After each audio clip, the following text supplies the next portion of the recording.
Hey, folks, welcome to another episode of Cutter One. I'm your host, Jay, just Jay, your resident troublemaker and your resident culture warrior. I hope you are all doing well. Well, we finally made it. It is Friday. Thank the gods. Whew, took us long enough to get here, but it is Friday. It is the last day of March, at least we're in my part of the world.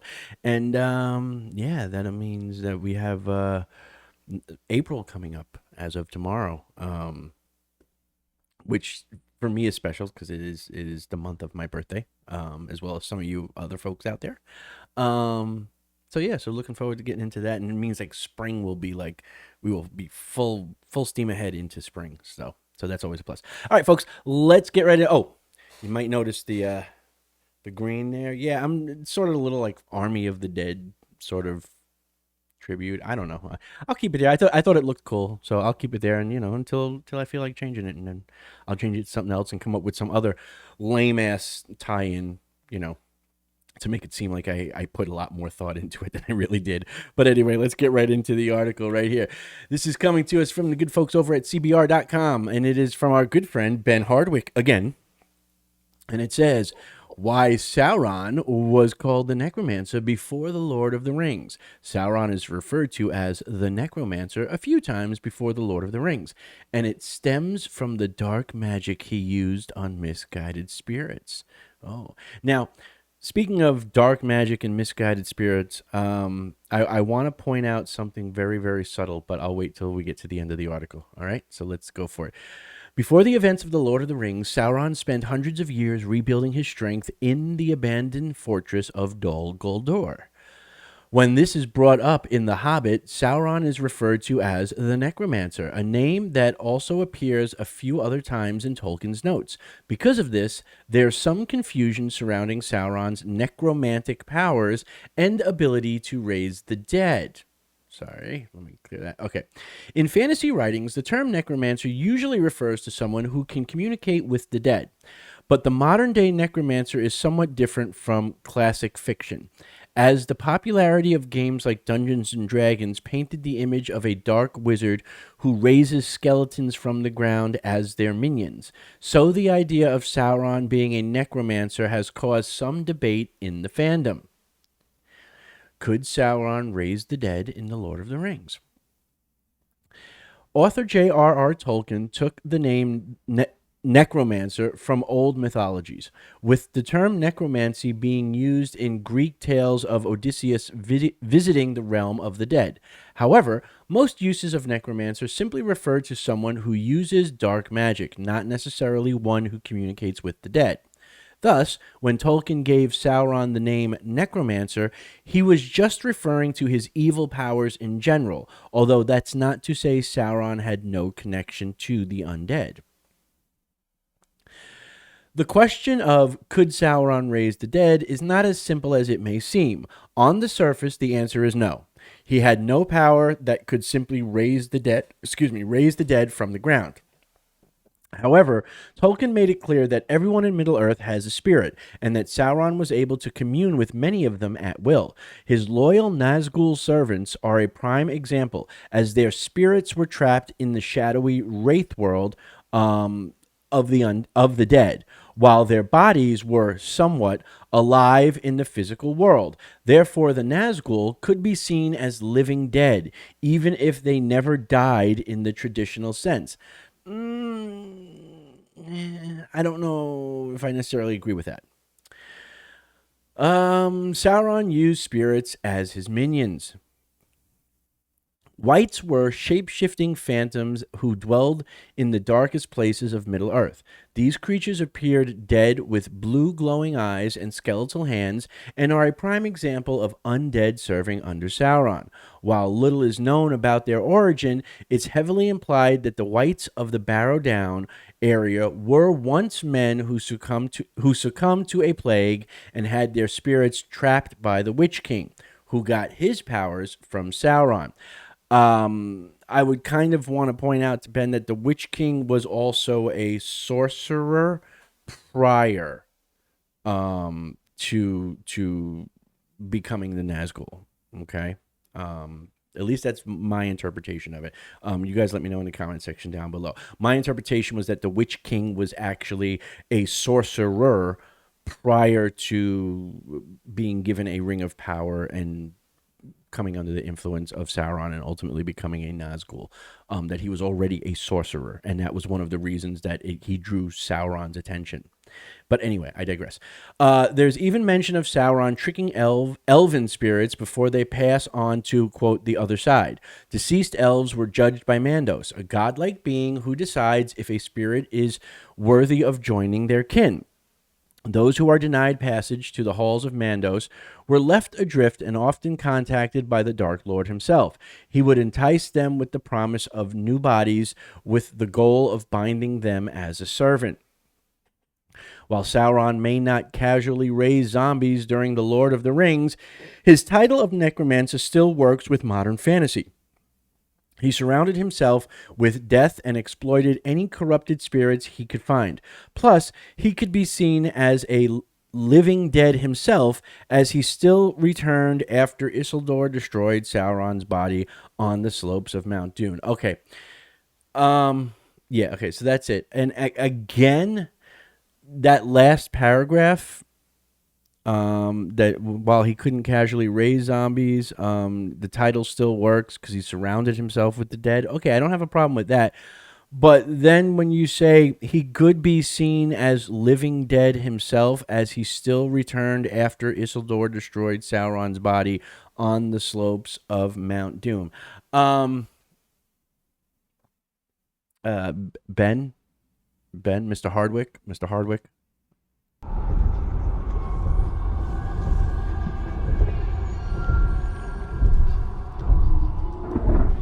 Yep, that's right. Because Sauron, you can't say Sauron's living dead. Sauron is an angelic being known as Maiar. That's like saying that Cupid is living dead because he can physically shoot you with an arrow, but yet he's the spirit of love. I don't think any of us would say that Cupid is living dead. So the fact that last paragraph, I was on board with some of what was being said previous to that until you got to that part and totally screwed the pooch. And that literally makes me question everything else you said before it. Now, the one thing I mentioned that I wanted to point out, this article talks about Sauron throughout The Hobbit, throughout The Lord of the Rings, right? It doesn't go into a lot of history, right? It's very the Peter Jackson films level, right? That's what it does.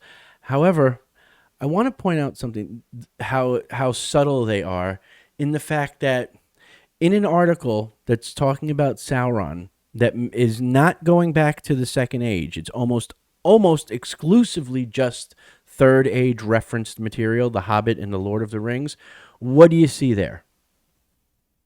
They've got a picture that is taken from a scene directly from the Rings of Pewter. Now, why is that important? Because this is what I always tell you guys about. It's subtle. It's death by 1,000 cuts. It's let's make Rings of Pewter the norm. Let's make it part of the norm of the whole Lord of the Rings universe, if you will, fandom, right? Let's just make it so literally there is no reason for that picture to be there.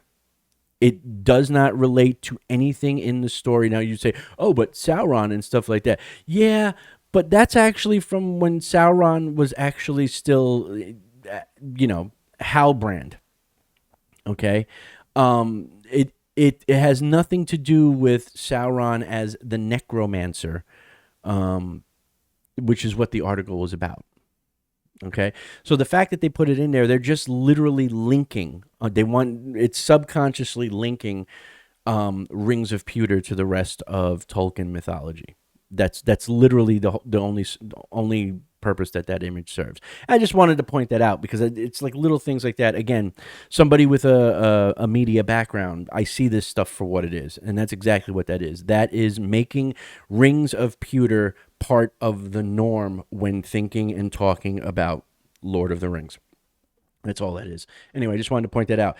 In regards to the rest of it, like I said, I can't necessarily argue. Yes, the term necromancy or necromancer is, not only somebody who can raise the dead or commune with the dead per se, but also its other alternate meaning, or um, the other meaning of necromancy or necromancer is somebody who uses dark magic or evil magic. So I can't argue with that portion of it. Like I said, I can call into question the Nazgul as living dead. I don't know. Maybe I guess, yeah, because it's part of the unseen world, which I guess would be equivalent to spirit realm, right? But also part of the physical world. Maybe I might, be willing to concede on that one. Uh, you um, I again, I think the argument against that is because there is no dead in the traditional sense. Nobody's dying in the traditional sense.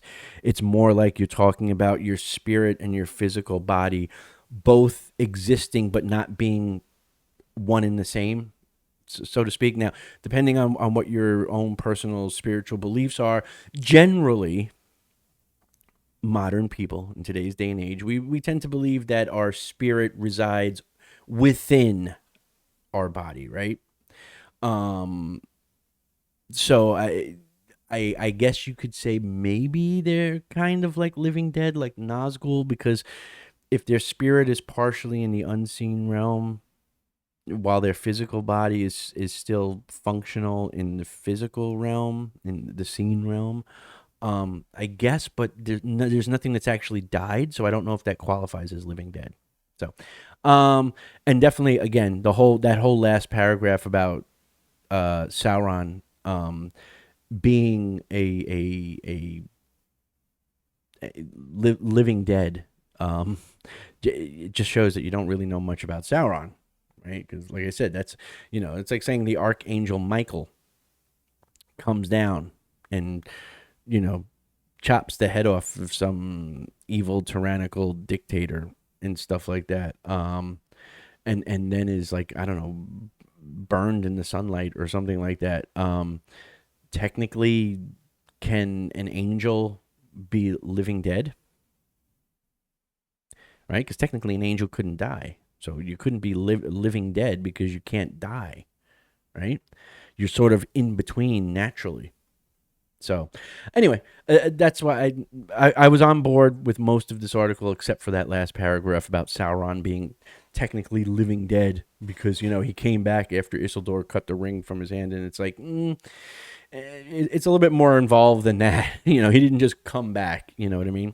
But let me know what you guys think down in the comment section below. What do you think about Sauron as the Necromancer? Do you think there was more to it? Do you think maybe Tolkien was trying to say something more by using that particular term, or are you like me and you just think that was the guise that he was using while he was sort of rebuilding his strength and stuff like that? And yeah, let me know if you picked up on that little subtle play with inserting the rings of pewter into an article that had nothing to do with the rings of pewter. I thought that was a little interesting catch. Anyway, that's going to do it for this one. Yay, it's Friday. Thank God. All right, folks, remember, if you like the video, if you want to share the video, by all means do so. It helps us with the YouTube algorithm and it helps us get seen. If you have not subscribed yet, I hope that you would consider turning that red subscribe button gray. It will do my heart tremendous joy. It will save me from being part of the living dead like Sauron. It will keep me from the unseen realm like a Nazgul. But more importantly, you'll be joining an army of beautiful badasses because, we're standing up for Tolkien and his works and other high fantasy realms and works like Dragonlance and Dungeons and Dragons and the Elder Scrolls, and trying to keep them what they should be. And that is a place that we can all escape to periodically just to get away from the mundane day-to-day of the real world. And as always, if you are a returning subscriber, I thank you from the bottom of my heart. As always, you guys and gals make this all worthwhile. So that's going to do it for this one. I hope you enjoyed. I hope to see your comments down in the comment section below as to what you think of Sauron as the Necromancer. And yeah, I'll see you in the next video. Remember, as always, to be good, be awesome, be safe, but more importantly, stay more dorkish. Peace.